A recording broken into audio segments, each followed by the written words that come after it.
Gabriel என்னும் தூதன் கலிலேயாவில் உள்ள நாசரேத் என்னும் ஊரில் தாவீதின் வம்சத்தான் ஆகிய யோசேப்பு என்கிற நாமமுள்ள புருஷனுக்கு நியமிக்கப்பட்டிருந்த ஒரு கன்னிகையின் இடத்திற்கு தேவனாலே அனுப்பப்பட்டான். அந்த கன்னிகையின் பேர் மரியாள். தேவதூதன் மரியாளுக்கு தோன்றி, மரியாளே, பயப்படாதே, நீ தேவனிடத்தில் கிருபை பெற்றாய். இதோ நீ கர்ப்பவதியாகி ஒரு குமாரனை பெறுவாய். அவருக்கு இயேசு என்று பெயரிடுவாயாக. அவர் பெரியவராயிருப்பார், உன்னதமானவருடைய குமாரன் என்னப்படுவார். கர்த்தராகிய தேவன் அவருடைய பிதாவாகிய தாவீதின் சிங்காசனத்தை அவருக்கு கொடுப்பார். அதற்கு மரியாள் குழப்பத்துடனும் பயத்துடனும் தேவதூதனை நோக்கி, இது எப்படி ஆகும்? புருஷனை அறியேனே என்றாள். தேவதூதன் அவளுக்கு பிரதியுத்தரமாக, பரிசுத்த ஆவி உன்மேல் வரும், உன்னதமானவருடைய பலம் உன்மேல் நிழலிடும். ஆதலால் உன்னிடத்தில் பிறக்கும் பரிசுத்தம் உள்ளது தேவனுடைய குமாரன் என்னப்படும். தேவனாலே கூடாத காரியம் ஒன்றுமில்லை என்றான். அதற்கு மரியாள், இதோ நான் ஆண்டவருக்கு அடிமை, உம்முடைய வார்த்தையின்படி எனக்கு ஆக கடவது என்றாள்.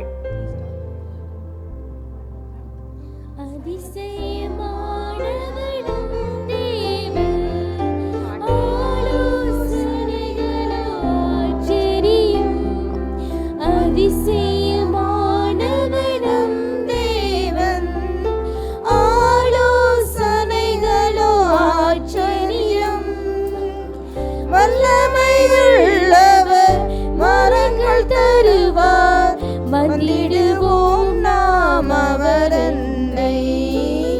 வல்லமை உள்ளவர் வரங்கள் தருவார், வந்திடுவோம் நாம் அவரன்னை. அந்நாட்களில் உலகமெங்கும் குடிமதிப்பு எழுதப்பட வேண்டும் என்று அகுஸ்துராயினால் கட்டளை பிறந்தது. அப்பொழுது யோசேப்பும் தான் தாவீதின் வம்சத்தானும் குடும்பத்தானுமாயிருந்தபடியினாலே தனக்கு மனைவியாக நியமிக்கப்பட்டு கர்ப்பவதியான மரியாளுடனே குடிமதிப்பெழுதப்படும்படி கலிலேயா நாட்டில் உள்ள நாசரேத் ஊரிலிருந்து யூதேயா நாட்டில் உள்ள பெத்லகேம் என்னும் தாவீதின் ஊருக்கு போனான்.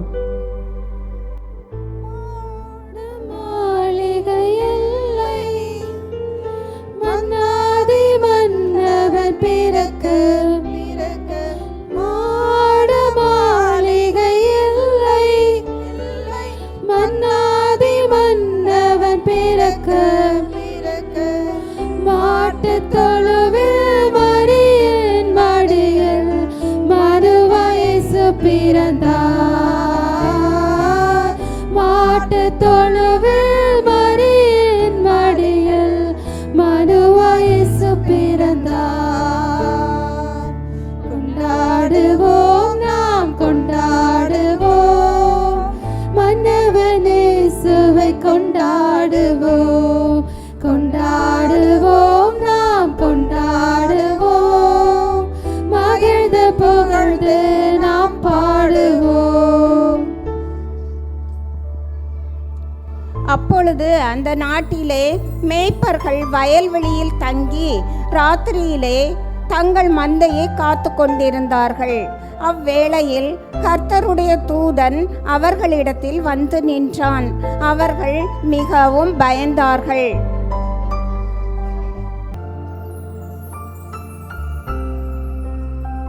தேவதூதன் அவர்களை நோக்கி, பயப்படாதிருங்கள், இதோ எல்லா ஜனத்துக்கும் மிகுந்த சந்தோஷத்தை உண்டாக்கும் நற்செய்தியை உங்களுக்கு அறிவிக்கிறேன். இன்று கர்த்தராகிய கிறிஸ்து என்னும் இரட்சகர் உங்களுக்கு தாவீதின் ஊரிலே பிறந்திருக்கிறார். பிள்ளையை துணிகளில் சுற்றி முன்னணியிலே கிடத்தியிருக்க காண்பீர்கள். இதுவே உங்களுக்கு அடையாளம் என்றான்.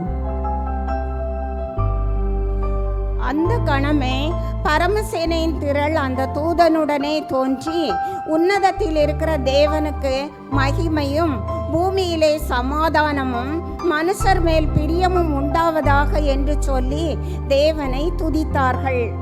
விண்ணிலே மகிமை, மண்ணிலே சமாதானம், மனுஷர் பிரியமே இரண்டும் உண்டாகட்டும். விண்ணிலே மகிமை,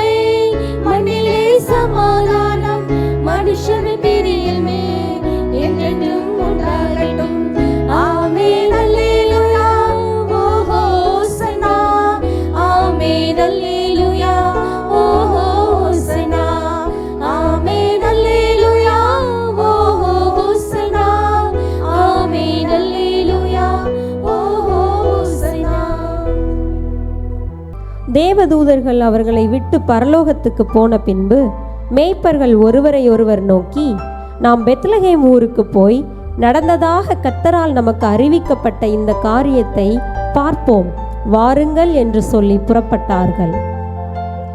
இன்றே செல்லுவோம் இரட்சகரை நோக்கியே, என்று சொல்லுவோம் இயேசுவின் பிறப்பையே.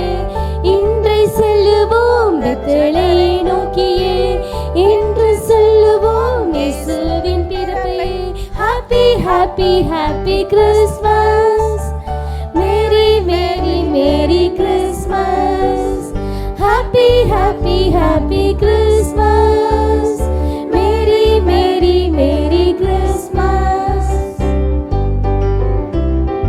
Happy happy happy Christmas, merry merry merry Christmas. Happy happy happy Christmas, merry merry merry Christmas. பின்னர் கிழக்கிலிருந்து வானசாஸ்திரிகள் எருசலேமுக்கு வந்து வானில் நட்சத்திரம் உதித்ததைக் கண்டு அதை அடையாளமாக கொண்டு யூதர்களுக்கு ராஜாவாக பிறந்திருக்கிறவரை பணிந்து கொள்ள வந்தார்கள். வானில் நட்சத்திரம் உதித்ததே, தேவன் பிறந்ததை உணர்த்தவே.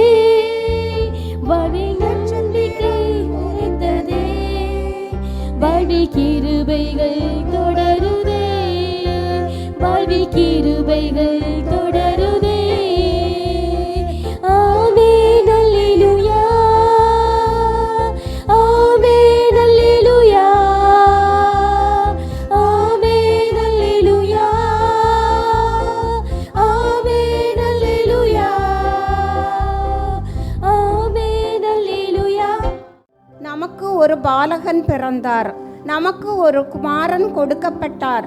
கர்த்தத்துவம் அவர் தோளின் மேல் இருக்கும். அவர் நாமம் அதிசயமானவர், ஆலோசனை கர்த்தர், வல்லமையுள்ள தேவன், நித்திய பிதா, சமாதான பிரபு என்னப்படும். சர்வத்தையும் படைத்தாண்ட சர்வ வல்லவர், சர்வத்தையும் படைத்தாண்ட சர்வ வல்லவர். இங்கு தாழ்மையுள்ள தாய்மடியில் தலை சாய்க்கலானார், இங்கு தாழ்மையுள்ள தாய்மடியில் தலை சாய்க்கலானார். இவ்வளவாய் அன்பு வைத்த எம்பெருமானை, இவ்வளவாய் அன்பு வைத்த எம்பெருமானை நாம் என்னமுடன் போய் துதிக்க ஏகிடுவோமே, நாம் என்னமுடன் போய் துதிக்க ஏகிடுவோமே. பெத்தலையில் பிறந்தவரை போற்றி துதி மனமே, இன்னும் பெத்தலையில் பிறந்தவரை போற்றி துதி மனமே.